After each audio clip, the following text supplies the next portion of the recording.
Assalamualaikum guys. Welcome to my blog channel Anak Komunikasi Bergema. Kembali lagi bersama saya Dinda Suryani di acara podcast Communication is Ours. Jadi hari ini temanya adalah berbisnis dengan mudah dan mendapatkan cuan tanpa harus mengeluarkan biaya yang banyak. Jadi siang ini saya ditemani dengan Bang Gusti. Halo Bang, apa kabar? Alhamdulillah Kak, baik. Nah gimana nih Bang, masih aman kan? Oh, alhamdulillah sih, aman kali sih. Alhamdulillah. Gimana Bang, udah siap untuk berbagi informasi untuk teman-teman kita yang ada di rumah? Siap dong pastinya. Alhamdulillah sih. Jadi guys, Bang Gusti ini punya usaha sendiri yang awalnya dia hanya mencoba untuk membuat sesuatu bisnis dengan modal yang kecil. Nah, walaupun sebenarnya sudah banyak review orang tentang hal ini, tapi kali ini kita berdua akan membahas dan memberikan beberapa tips dan bagaimana caranya agar bisnis kita itu lebih menarik dan dilihat banyak orang.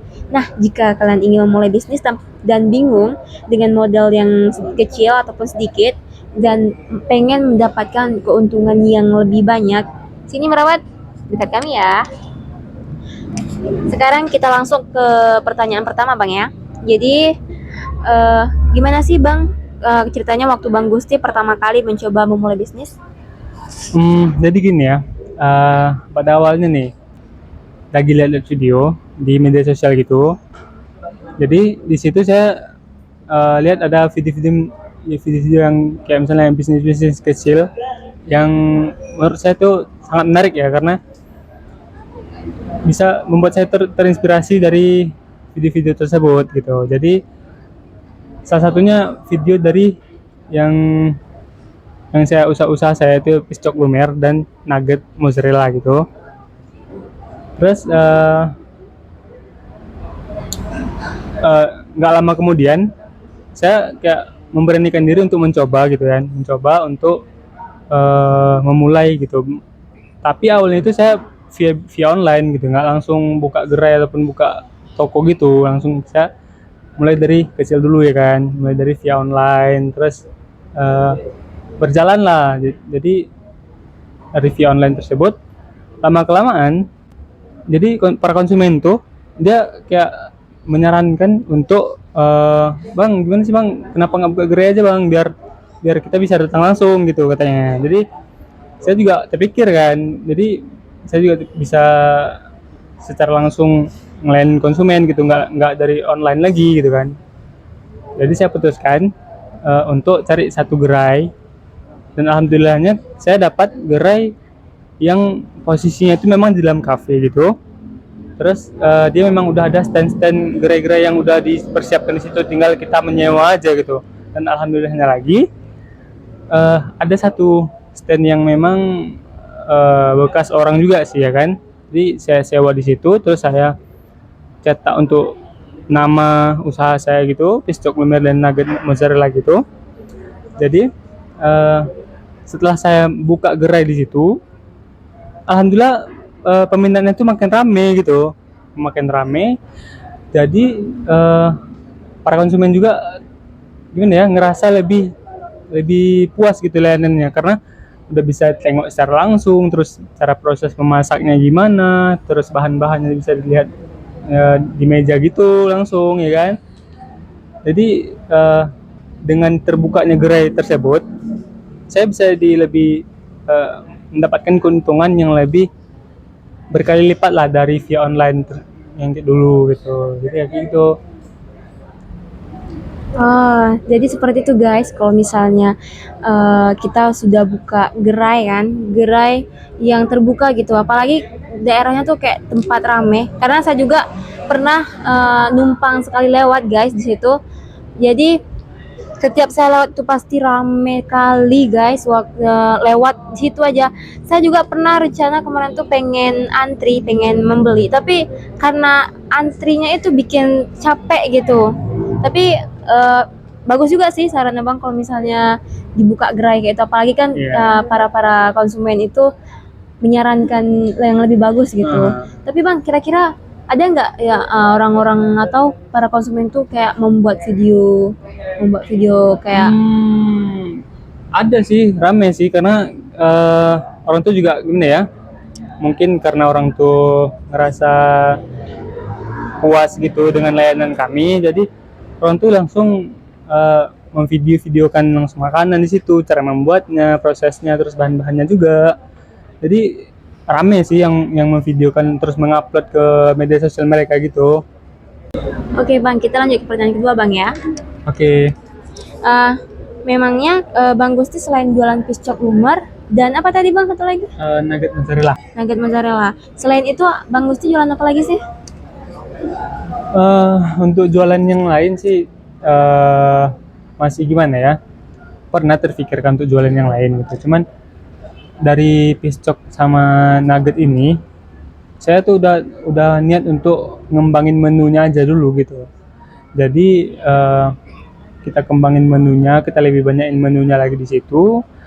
Habis itu nanti kalau misalnya udah banyak menu kan, jadi udah banyak pilihan tuh ya kan, udah banyak pilihan. Jadi konsumen juga lebih gimana, lebih leluasa lah untuk memilih apa sih menu-menu yang ada di gerai saya tadi gitu ya kan.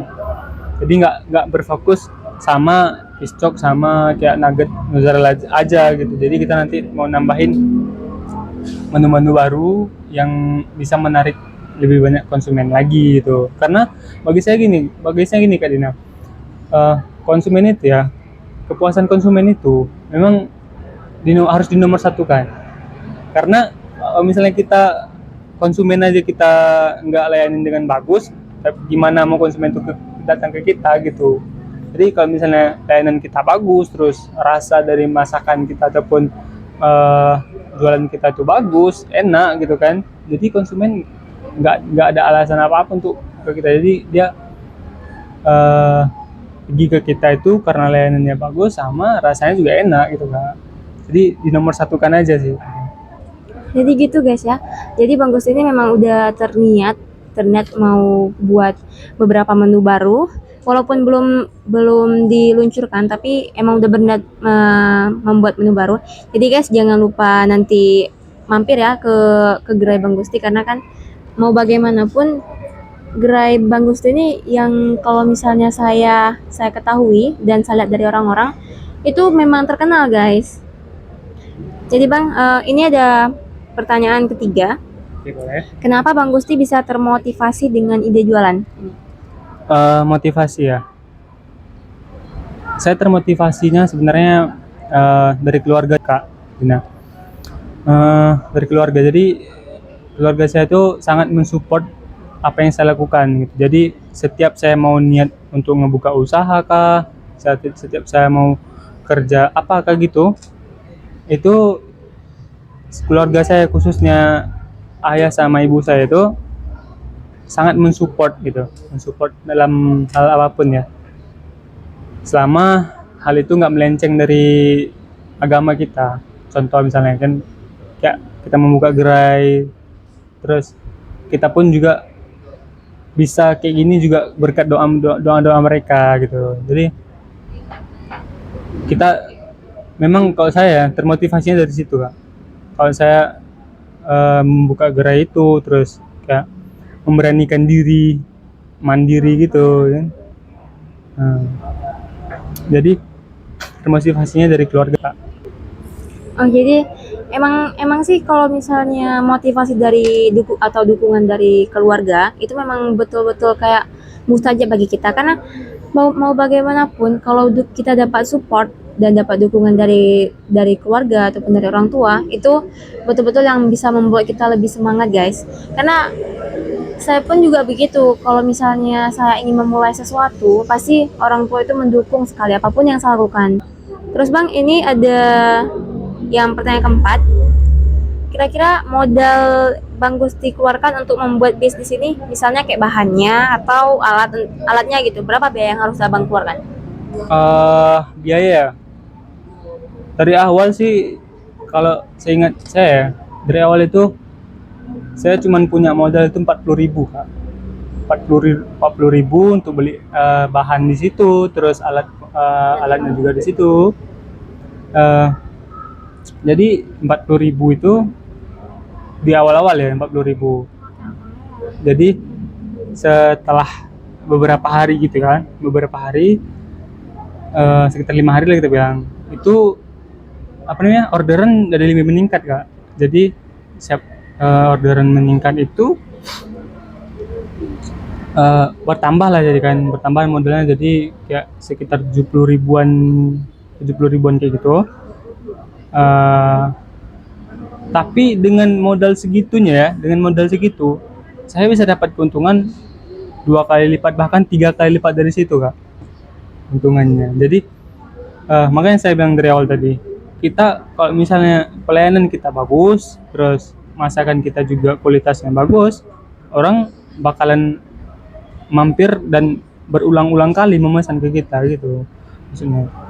Jadi makanya awal itu 40 ribu, terus dari 70 ribu, terus eh, keuntungan yang didapat tuh bisa 2 sampai 3 kali lipat kayak gitu. Lumayan juga guys ya, walaupun kita punya modal sedikit, terus kita bisa mendapatkan keuntungan yang berkali-kali lipat tuh betul-betul kayak gimana gitu kan.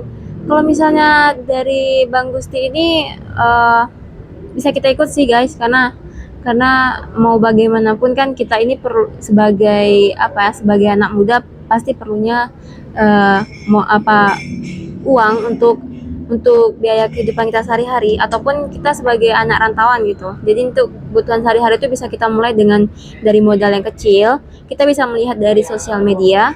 Terus dari sosial media itu kita bisa membuat sebaik mungkin, membuat sesuatu yang bisa diminati oleh orang-orang gitu. Mau itu makanan, minuman, ataupun sesuatu barang yang menurut kita kayak mampu kita membuatnya guys. Jadi Bang, ini ada pertanyaan dari teman kita di rumah. Oke.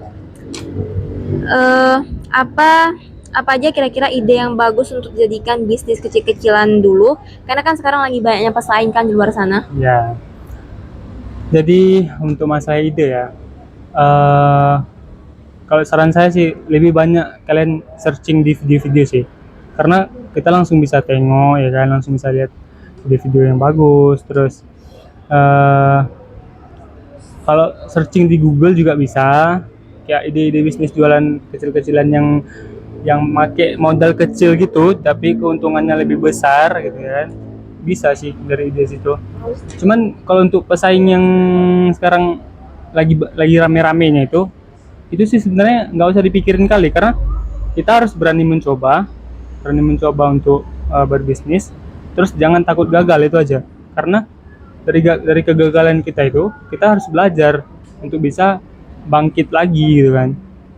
Gagal tuh pebisnis itu nggak ngerasain gagal. Pebisnis memang harus gagal dulu deh untuk kedepannya jadi lebih bagus lagi gitu. Gitu kan. Berarti jualannya tuh kayak gimana? Kayak misalnya gini, contoh ya, saya kan piscok kayak gitu kan, kayak piscok lumer gitu. Jadi kalau misalnya kalian ingin apa, terjun ke dunia bisnis kayak gitu, carilah ide-ide jualan yang memang udah ada, ataupun yang udah ada tapi dikembangkan lagi, atau yang belum ada. Terus tapi kalian harus bisa kayak jangan terlalu melenceng lah dari apa hal dasarnya gitu. Nah gitu, kayak misalnya piscok lumer nih dikembangkan lagi nih, jadi kayak piscok lumernya ada rasa baru, misalnya kayak red velvet ataupun apa gitu, isi dalamnya nggak cuman terfokus satu original aja gitu. Itu sih. Nah gitu teman-teman, kalau mau berbisnis dengan modal yang kecil tapi kita bisa mendapatkan keuntungan yang berkali-kali lipat, kita bisa ikuti saran dari Bang Gusti, karena kan saran dari Bang Gusti ini menurut saya lumayan bagus sih, karena dari modal yang kecil, terus untung banyak, dan juga bisa membuat kita kayak lebih bersemangat gitu untuk memulai bisnis. Saya juga kalau misalnya saya mempunyai waktu, pasti saya juga bisa mencoba untuk berbisnis Bang gitu. Saya nanti sebenarnya saya udah punya niat sih mau berbisnis kayak masakan Korea kayak itu, walaupun kan ada kayak orang yang di pinggir jalan kayak jual di gerai-gerai itu, kayak jual topoki, jual apa gitu. Jadi satu karena melihat kayak gitu terus banyak juga konsumen yang membeli, jadinya kayak satu termotivasi ingin membuat gerai kayak gitu bang. Ya. Nanti mungkin mana tahu kan, Bismillah gitu bang, kalau misalnya saya ada umur panjang, saya bakalan makin besar dan mempunyai cabang gitu bang. Amin. Intinya sih gitu, karena ekonomi sekarang kan emang agak sedikit drastis ya, Iya. apalagi sekarang akhir bulan guys. Akhir bulan itu kalau untuk anak rantau atau untuk pemuda itu memang kayak apa ya, kayak memang akhir-akhir keuangan gitu guys. Jadi kita tuh harus kita sempatkan waktu untuk mencoba kayak pengalaman baru, mau itu berbisnis kayak mau makanan, minuman ataupun barang-barang yang bisa kita buat gitu, kayak kreativitas kita kayak itu. Ataupun kita kalau misalnya nggak mau berbisnis, kita kan bisa memulai kayak kita membantu orang jualan gitu kan bang, kayak misalnya jualan makanan ataupun jadi waiters gitu, jadi pelayan di kafe. Jadi kan dari situ kita bisa melihat kayak mana cara pembuatannya. Nanti dari cara pembuatannya itu kita bisa mengembangkan sesuatu makanan atau produk yang bisa kita jual kayak gitu guys. Jadi guys, kita akhiri podcast hari ini. Saya Dina Suryani. Dan saya Gusti Alfandi. Stay tune dan don't forget to smile to do something better. Jangan lupa like, comment, and subscribe biar kalian tahu kapan aku upload video yang menarik. Assalamualaikum. Bye-bye.